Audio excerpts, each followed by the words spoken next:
Ambassador Zelthor of the Vraxian Collective watched with barely concealed satisfaction as the human delegation accepted the ceremonial wine. The crystalline goblets gleamed under the diplomatic chamber's soft lighting, filled with what appeared to be a pleasant amber liquid. What the humans didn't know was that each glass contained enough Vraxian neurotoxin to incapacitate their entire species' leadership within minutes. The plan had been months in the making. The Vraxian Collective, along with their allies in the Triumvirate Council, had grown tired of humanity's rapid expansion through the galaxy. In just 2 centuries since achieving faster-than-light travel, humans had established colonies on 73 worlds, formed trade agreements with species the Vraxians had spent millennia trying to influence, and worst of all, they had done it with an infuriating mixture of charm and stubborn determination. The poison in the wine was supposed to be the elegant solution. A tragic accident at a peace negotiation. The Vraxians would express their deepest condolences, offer humanitarian aid, and slowly absorb humanity's territories while they scrambled to rebuild their government. "To friendship between our peoples," declared lead negotiator Sarah Chen, raising her glass with a warm smile. Her colleagues followed suit, and Zelthor raised his own glass of harmless Vraxian wine, his 3 hearts beating rapidly in anticipation. The humans drank deeply. Zelthor waited. 10 seconds, 20, 30, nothing happened. Sarah Chen set down her empty glass and reached for the decanter. "This is excellent," she said, pouring herself another generous serving. "Reminds me of a Riesling we have back on Earth. Sweet with just a hint of..." She paused, swirling the liquid thoughtfully. "Is that a mineral note?" "Very nice." Zelthor's mandibles clicked nervously. This wasn't possible. The dosage had been calculated precisely. Even a Vraxian would be convulsing by now. "Is something wrong, Ambassador?" asked Chen, noticing his stillness. "No, nothing," Zelthor managed, his translator barely keeping up with his racing thoughts. "I am merely pleased you enjoy the refreshment." Over the next hour, as the negotiations continued, Zelthor watched in growing horror as the human delegation consumed the entire decanter.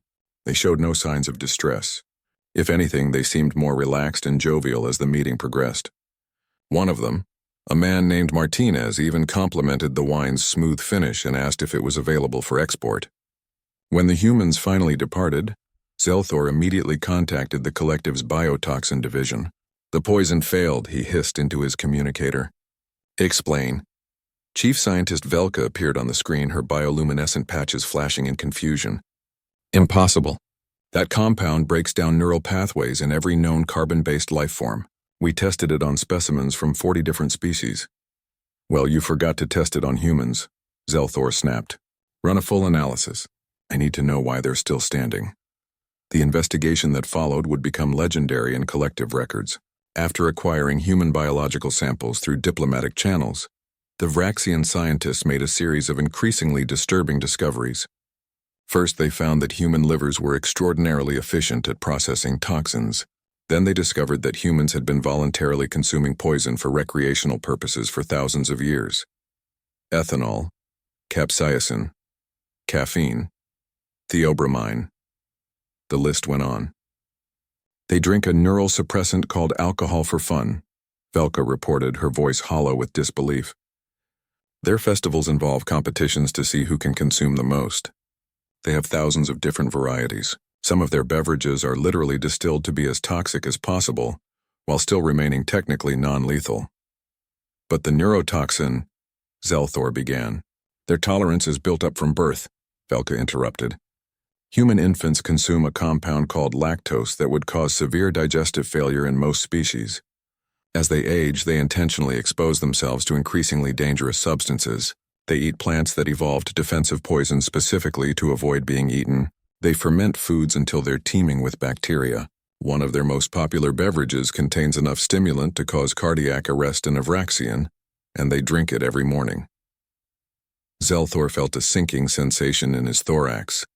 "You're telling me that our most carefully crafted poison was, what, a mild aperitif to them?" "According to the metabolic breakdown, yes.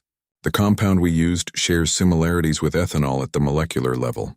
To them, it probably just tasted like a slightly unusual wine." The revelation spread through the collective's intelligence network like wildfire. The Triumvirate Council convened an emergency session. Other species that had harbored similar plans against humanity quietly shelved them. The galaxy's various power brokers began reassessing their entire approach to the human problem. A month later, Ambassador Zelthor found himself once again facing Sarah Chen across a negotiation table. This time he came with genuine terms of cooperation. "We've reconsidered our position," he said carefully. "The collective would like to propose a more comprehensive partnership with humanity." Chen smiled knowingly.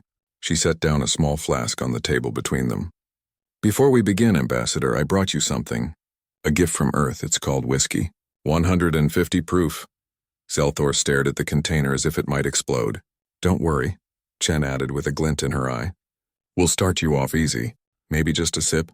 After all, we wouldn't want you to think humans can't share their stronger drinks with friends." As Zelthor tentatively sampled the burning liquid, one thought crystallized in his mind with absolute clarity. The Vraxian collective had not just failed to poison humanity. They had accidentally discovered that humans were the galaxy's apex consumers of toxins. They didn't just survive poison, they sought it out, refined it, celebrated it, and built entire cultures around it. The humans hadn't just won this round of galactic politics. They'd done it without even realizing they'd been in danger, and somehow, that made them far more terrifying than any military force the collective could have imagined.